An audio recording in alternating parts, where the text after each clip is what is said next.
नमस्कार दोस्तों, आप देख रहे हैं मेरा सोशल साइट और मैं हूं आपके साथ में नरेश सरनव।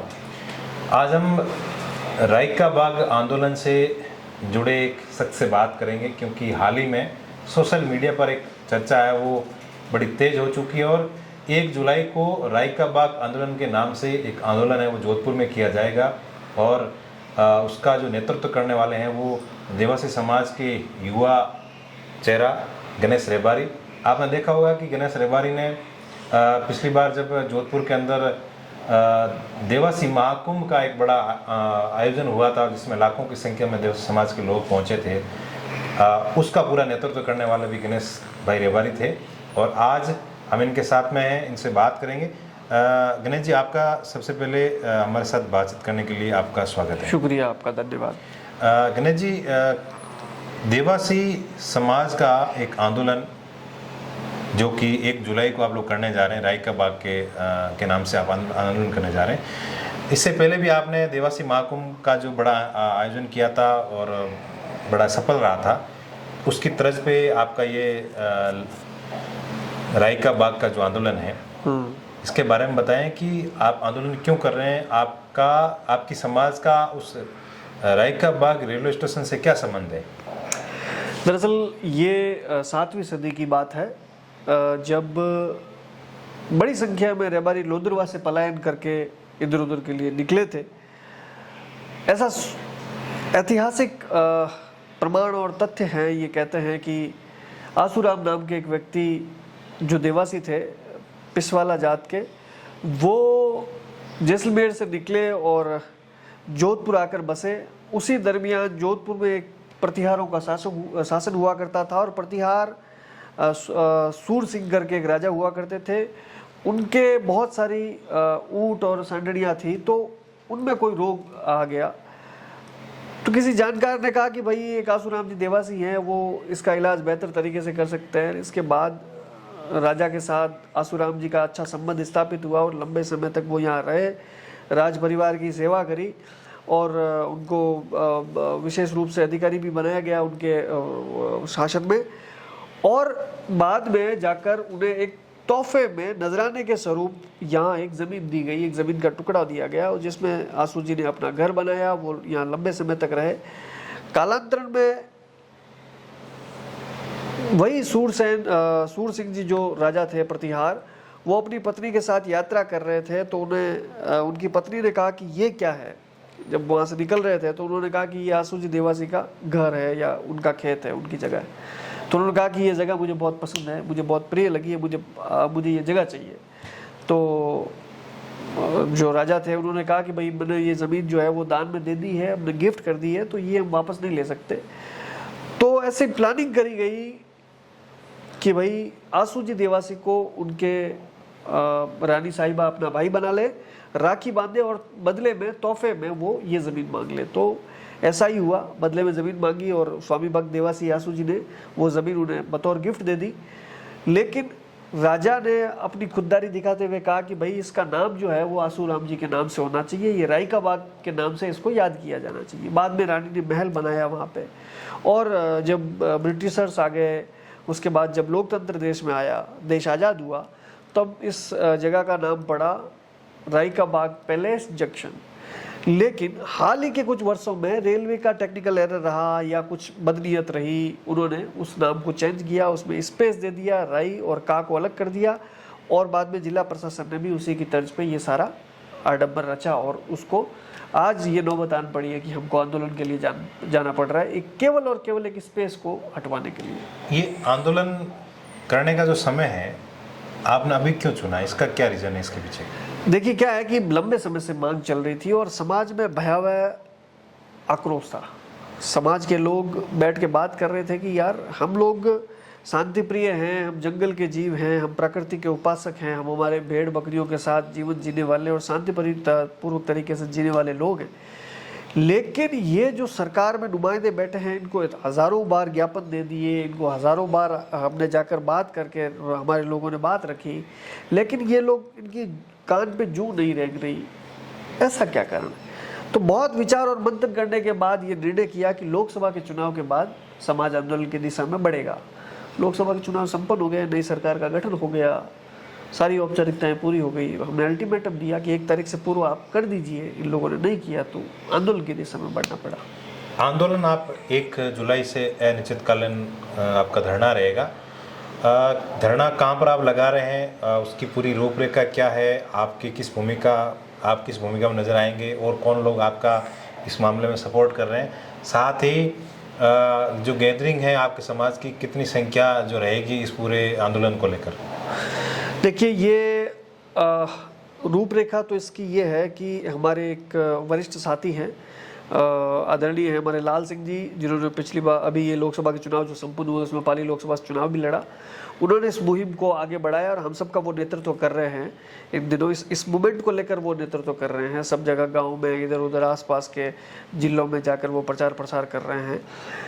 अच्छा, रूपरेखा इसकी ये रहेगी सर कि रावण के चबूतरे के आसपास से हम शुरू होंगे, 12वीं रोड चौराहे होते हुए, जहाँ पर आपका देवासी महाकुंभ था। बिल्कुल एग्जैक्टली, वहाँ से हम शुरू होके हमने परमिशन वहाँ की मांगी है और जिला प्रशासन की अगर कुछ मजबूरियाँ रहती है तो थोड़ा इधर उधर हो जाए, 1 तारीख से पूर्व में हम वो बात सार्वजनिक कर देंगे। तो वहाँ से शुरू होके हम लोग जालोरी गेट, सोस्ती गेट, 5वीं रोड और सोस्ती गेट होते हुए हम नई सड़क होते हुए पहले तो राई का बाग पैलेस जंक्शन जो है उस स्टेशन पे जाके उसका घेराव करेंगे सांकेतिक तौर पे, और उसके बाद हम कलेक्टर ऑफिस के बाहर अनिश्चितकालीन के लिए पड़ाव डाल देंगे। क्या आपको लगता है कि इस आंदोलन में बड़ी संख्या में लोग क्योंकि आपने पहले भी देवासी महाकुंभ का आयोजन किया था, उसमें लाखों की संख्या में देवासी समाज के लोग आए थे, इस बार आपकी क्या व्यवस्था है? लोगों को बुलाने के लिए आप किस तरह का प्रचार प्रसार कर रहे हैं? और चूँकि इस बार कलेक्टर कार्यालय के आगे आपका धरना है तो वहाँ पर इतना स्पेस भी नहीं रहेगा, तो आपकी परमिशन आपने प्रशासन से ली है तो वो किस आधार पर ली है, उनको कितनी गैदरिंग आपने बताई है, तो ये इसके बारे में थोड़ा सा बताइए। देखो, परमिशन का कुछ नहीं होता, प्रशासन को इंटीमेट करना होता है। हालांकि हमारी सारी परमिशन की फॉर्मेलिटीज़ पूरी हो चुकी है और हमारे हाथ में भी आ गई है, बट बात यह है कि जब वो जो महाकुंभ का जो काम था, वो पर्व का मामला था, वो हम उत्सव मना रहे थे, वहाँ हमारा ये था कि हमको एकता का प्रदर्शन करना है, हमें हमारी संस्कृति से दुनिया को रूबरू करवाना है। दुनिया जो हमें बुला चुकी है, जो नई जनरेशन है वो हमें बुला चुकी है, शहर की आबादियाँ हमें बुला चुकी है, बड़े बड़े संस्थान जो हमें बुला चुके हैं, संवैधानिक संस्थाएं और ये आयोग सारे हमको बुला चुके हैं, उनको याद करवाना था। वो कोई आंदोलन नहीं था, वो एक तस्वीर दिखानी थी इस पूरी दुनिया को, और मुझे लगता है कि उसमें हम कामयाब हुए। और ये जो है ये हमारी पीड़ा है, ये हमारा कष्ट है, ये हमारे अस्तित्व के साथ खिलवाड़ है, ये हमारी पहचान को मिटाने का प्रयास है। ये उन लोगों का करते हैं जो इस सिस्टम में बैठे हैं और जो जातियों के पूर्वाग्रह से ग्रसित हैं, जो रबारियों के प्रति दूषित मानसिकता रखते हैं, जो ये समझते हैं कि सब लोग जो सिस्टम में आ गए हैं, जो पल कलम लेकर बैठ गए हैं, वो सारे के सारे सुप्रीम हैं, और बाकी के जो लोग हैं, जो जंगल के जीव हैं, जो पशु पालक हैं या जो प्रकृति के उपासक हैं, वो सारे के सारे लोग जो हैं वो उन्हें यहाँ इस शहर की आबादियों में या यहाँ उनका कोई अस्तित्व या उसका कोई नाम रहे, उसका कोई रीज़न नहीं। तो उन सब विचार और उन सब मानसिकताओं के खिलाफ ये लड़ाई है। तो संख्या, मैंने पूर्व में भी कहा कि संख्या और भाव और ज्वार और इमोशन फट जाने को आप संख्या में नहीं आंक सकते। बड़ी संख्या में रबारी आएंगे, बहुत आक्रोश है। मैं देख रहा हूँ इन दिनों लोगों के जो रिएक्शन आ रहे हैं, जो बातचीत हो रही है, इधर उधर हम लोग जा भी रहे हैं गाँव में, तो हर जगह ये चर्चा है कि केवल और केवल एक स्पेस हम चेंज नहीं करवा पा रहे लोकतांत्रिक तरीके से कि आप ये ज्ञापन लीजिए और इसको सुधार दीजिए। इसमें भी आप संस्कृति दिखाएंगे? हाँ, जाहिर सी बात है, वो तो हमारे साथ है सर। इस दुनिया में, इस भारत में जब भी आप पर्यटन का, संस्कृति का, आप सभ्यता का, आपको कभी कोई प्रदर्शन करना होगा, इस देश की तमाम बड़ी बड़ी संस्थाओं ने रबारियों की तस्वीरों का इस्तेमाल किया है, दिखाया है दुनिया को कि हमारे यहाँ ऐसे ऐसे संस्कृति के उपासक रहते हैं। हम लोग तो 5-7 सदियों के संदेश वाहक हैं, हम लोग लेकर आ रहे हैं वो संस्कृति, वो सभ्यता। तो जाहिर सी बात है कि हमारे आंदोलन में जो लोग कहाँ से आएंगे, क्या उम्मीद करते हैं आप कि पूरे राजस्थान भर से आएंगे? क्योंकि ये आपके एक जाति का जो स्लोगन है राई का, तो उसको देखते हुए सब जगह से लोग आएंगे। हाँ, जाहिर सी बात है, ये तो पूरे पूरे भारत का विषय है एक्चुअल में। ये जहाँ जहाँ रबारी रायका रहता है उस वहाँ का विषय है, और हर व्यक्ति के मन में पीड़ा है। इस रायका बाग के बाद में मैं आपको बताऊं कि जहाँ रबारी रहता है ऑलमोस्ट हर गांव में आपको एक छोटा रायका बाग मिल जाएगा, क्योंकि इससे इंस्पायर होकर लोगों ने अपने खेतों के नाम, अपने ढाणियों के नाम, अपने बाड़ों के नाम रायका बाग के नाम से रखे हैं। अपने छोटे छोटे रेवेन्यू विलेज बनाए तो उन्होंने रायका बाग रखे हैं। उनको तो ऐसी आत्मीयता का भाव बुलाने के लिए, लाने के लिए कोई आपने कोई व्यवस्था करी है, कोई बसों की ऐसी कोई? सर, युद्धों में, आंदोलनों में वीरों को, शूरवीरों को याद नहीं किया जाता, उन्हें आमंत्रण नहीं भेजा जाता, वो खुद से चल कर आते हैं। और जो ज्वार मैं देख रहा हूँ लोगों में, जो गुस्सा मैं देख रहा हूँ शासन के खिलाफ, वो आप 1 तारीख को आपको जोधपुर की सड़कों पर नजर आएगा। आंदोलन से आपको इसके लिए मुझे जोड़ना पड़ा क्योंकि सोशल मीडिया पे मैं पिछले 2-3 दिन से देख रहा हूँ कि जो इस रायका बाग आंदोलन के लिए जो सोशल मीडिया पर कैंपेनिंग चलाई जा रही है, उसमें आपके जो समर्थक हैं, आपको चाहने वाले हैं, वो केवल एक ही पोस्टर रिलीज कर रहे हैं कि इसका नेतृत्व कर रहे हैं गणेश रेबारी। क्या ये बात सच है? नहीं, मैं उसका एक हिस्सा हूँ। मैं बता रहा हूँ कि इसका नेतृत्व लाल सिंह जी कर रहे हैं।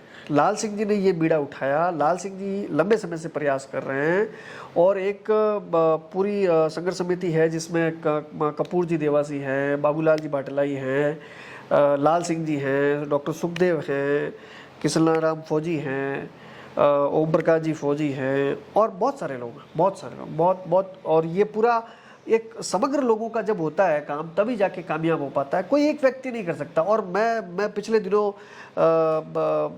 गुजरात जाके आया, महसाणा में, वहाँ सेवा दल के राष्ट्रीय अध्यक्ष लाल सिंह जी का सानिध्य, लालजी भाई देसाई का सानिध्य प्राप्त हुआ। तो लालजी भाई ने अपने उद्बोधन में एक बात बहुत प्यारी बोली, और वो बात मैं अपने साथ लेकर आया हूँ। वो शिक्षा मैं अपने साथ लेकर आया हूँ, और मैं आशा करता हूँ कि मैं आत्मसात करूँगा आजीवन। उन्होंने अपनी उस पूरे उद्बोधन में एक बात बोली। उन्होंने कहा कि जो आंदोलन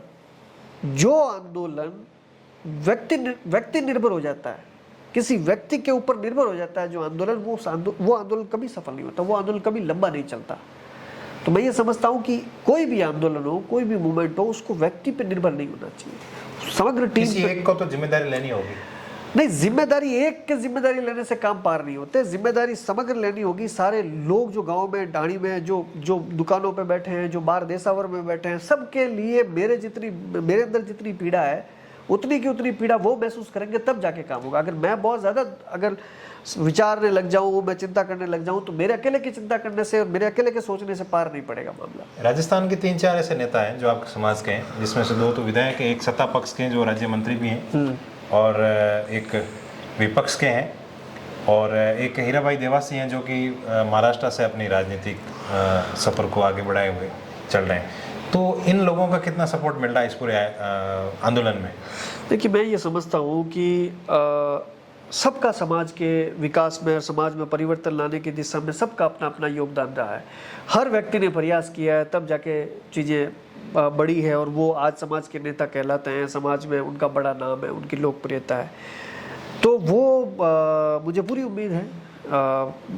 हमारे रानीवाड़ा के लोकप्रिय विधायक, युवा हृदय सम्राट आदरणीय रतन जी परसों दिल्ली गए, शेखावत जी से, केंद्रीय मंत्री से मिले, रेलवे के बड़े अधिकारियों से मिले। उनका कल ट्वीट था, और ओटाराम जी ने भी कुछ रोज़ पहले एक पत्र लिखा। हीरा भाई भी अपनी तरफ से प्रयास कर रहे हैं। तो सब लोग, ऑलमोस्ट जितने भी समाज के लोग हैं, उनको सबको पीड़ा तो है ही है ना सर। ये लड़ाई किससे है आपकी? केंद्र सरकार से है या राज्य सरकार से है? मेरा व्यक्तिगत मत है, इससे पूरी वो अपनी समझ होगी। मेरा व्यक्तिगत मत ये है कि दरअसल ये जो भूल हुई है, हो सकता है कि ये रेलवे की भूल हुई हो या जिला प्रशासन की भूल हुई हो, बट अब मेरा जो कंसर्न है कि भाई राज्य की जो सरकार है वो रेलवे को अनुशंसा भेजे कि भाई ये नाम चेंज करना है, और उसी के आधार पे रेलवे नाम चेंज करेगा। रेलवे तो यहाँ तो बाहर ही है ना सर।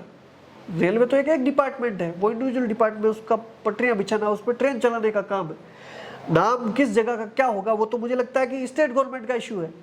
तो मुझे लगता है कि ये भजनलाल जी का विषय है, और बोपा जी को और बाकी सब लोगों को भी एफर्ट करने चाहिए कि वो भजनलाल जी को बोले कि सर ये आपसे भूल हुई है।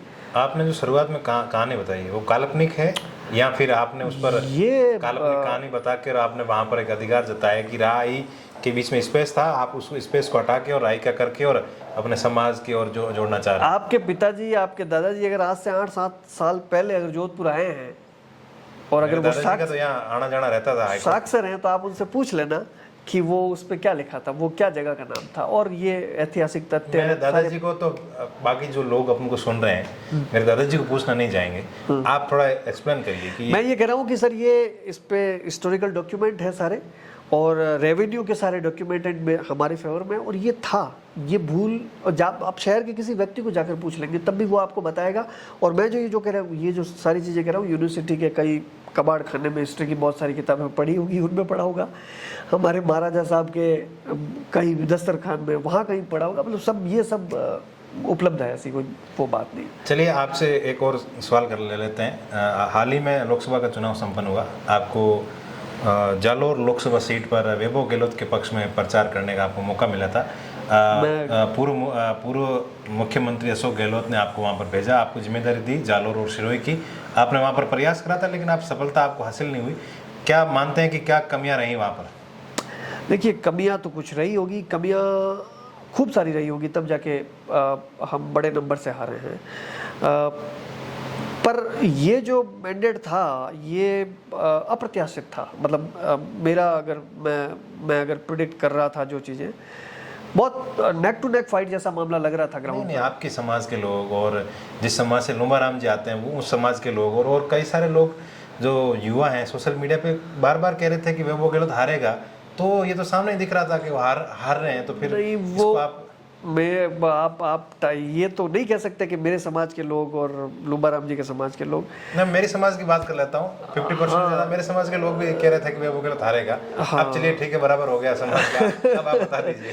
तो ऐसा नहीं है कि, देखो क्या है कि हर समाज में हर विचारधारा के लोग होते हैं, वो अपना अपना काम करते हैं। लोकतंत्र में सबसे खास बात ये होती है कि हम लोगों के पास एक अवसर आता है, एक मतदाता के पास एक अवसर आता है कि वो अपने नेता को चुने, और जो नेता होते हैं उनका ये दायित्व होता है कि वो अपनी बात को बेहतर ढंग से कन्वे करें ताकि जनता आपको चुन सके।